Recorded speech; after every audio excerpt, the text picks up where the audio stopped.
En esta ocasión vamos a estudiar cómo se forman y cómo crecen los huesos.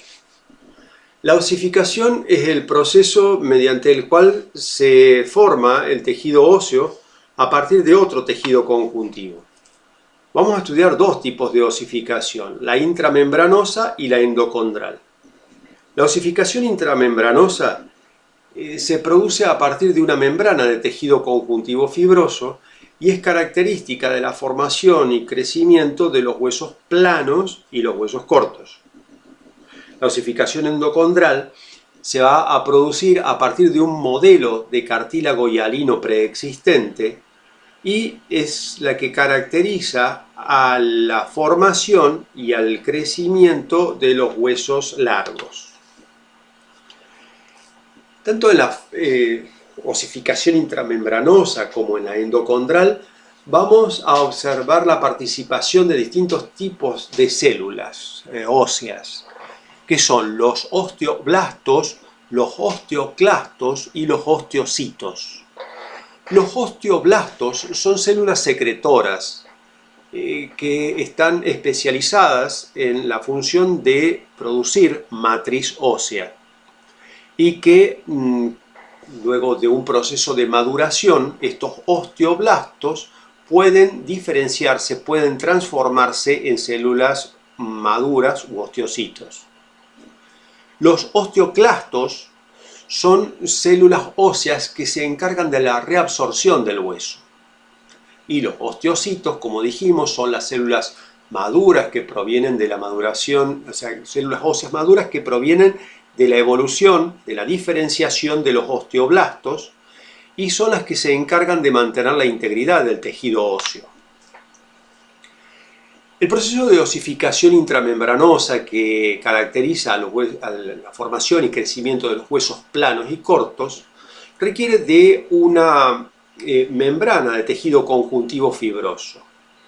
En este tejido conjuntivo fibroso, las células predominantes son los fibroblastos, que se van a disponer en una capa formando la membrana a la que hacíamos referencia.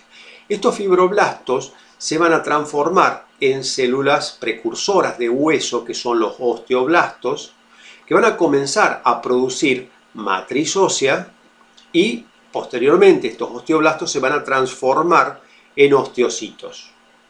De esta manera se producen los huesos planos y cortos.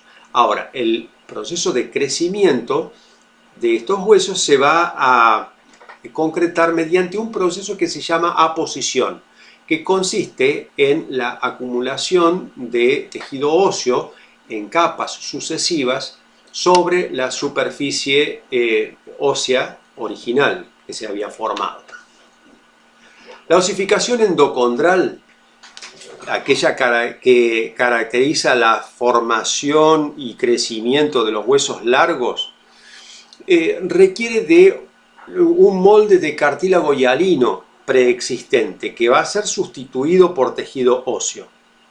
Aquí subrayamos el concepto de sustitución de cartílago por hueso, debido a que no hay transformación de cartílago en hueso, sino que, repito, el molde de cartílago va a ser sustituido, va a ser reemplazado por tejido óseo. En los primeros meses de vida intrauterina se van a formar moldes de cartílagos hialinos que van a configurar luego los futuros huesos. Sobre ese molde de cartílago hialino se va a formar un collar, como si fuera un guante, va a rodear a ese cartílago un collar de periósteo.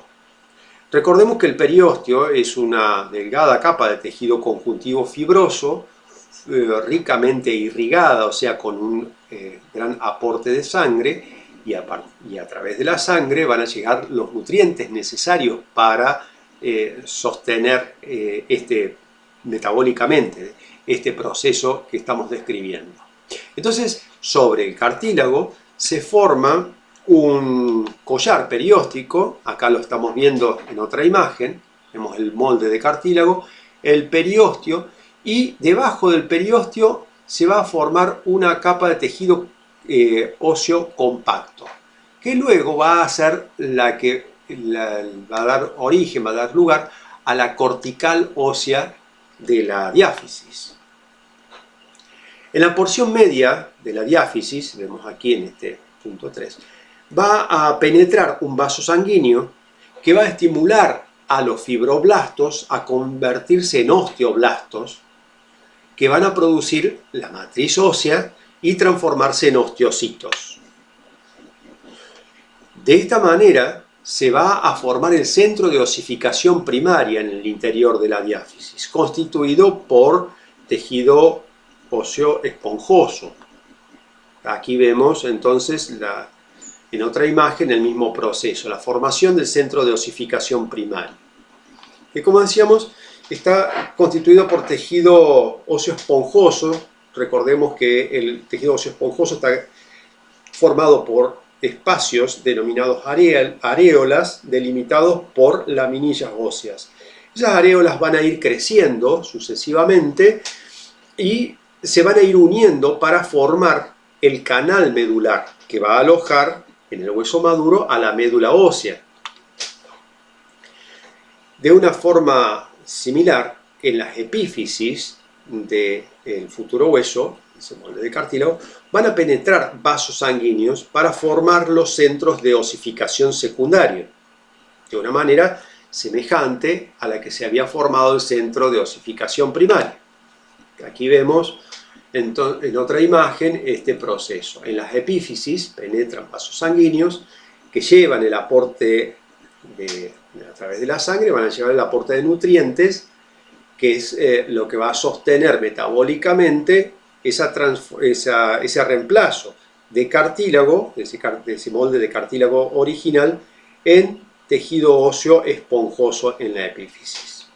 Y así van a quedar conformados los centros de osificación secundaria. Los osteoblastos del periósteo van a formar matriz ósea que se va a depositar en capas sucesivas sobre la superficie externa, aumentando así el grosor de la cortical de la diáfisis. Y a partir de los centros de osificación primarios y secundarios, el tejido óseo va a ir reemplazando al cartílago, excepto en dos regiones.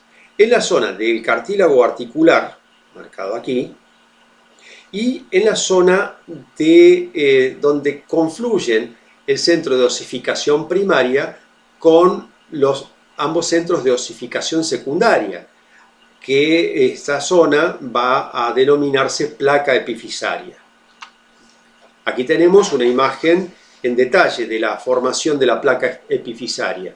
Tenemos entonces el centro de osificación primario, el centro de osificación secundario ya ocupado por tejido óseo esponjoso, el cartílago articular, que es el que va a cubrir a la epífisis en la zona expuesta a roce en una articulación, y esto de lo que estamos hablando, que es la placa epifisaria, que es esta zona de cartílago que queda en la zona donde se une el centro de osificación primario con el centro de osificación secundaria, y preserva donde se preserva el tejido cartilaginoso. Esto es muy importante porque a partir de esta placa epifisaria es que van a crecer en longitud los huesos largos hasta finalizada la edad de crecimiento de una persona.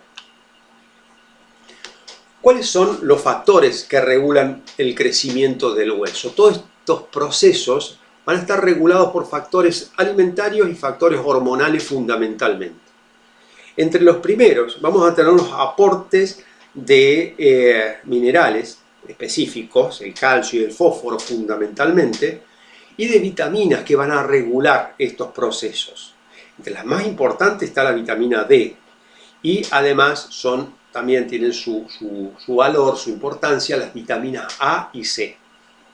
En tanto que los factores hormonales involucrados en el crecimiento óseo, tenemos varias hormonas. Las principales son la calcitonina y la paratormona, producidas por la glándula tiroides y paratiroides respectivamente.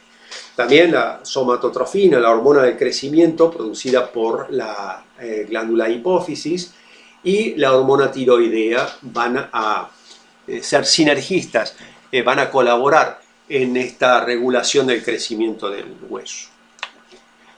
Si este video te ha resultado de interés, te pedimos que nos acompañes con un me gusta en el canal YouTube y te suscribas a nuestro canal. Muchas gracias.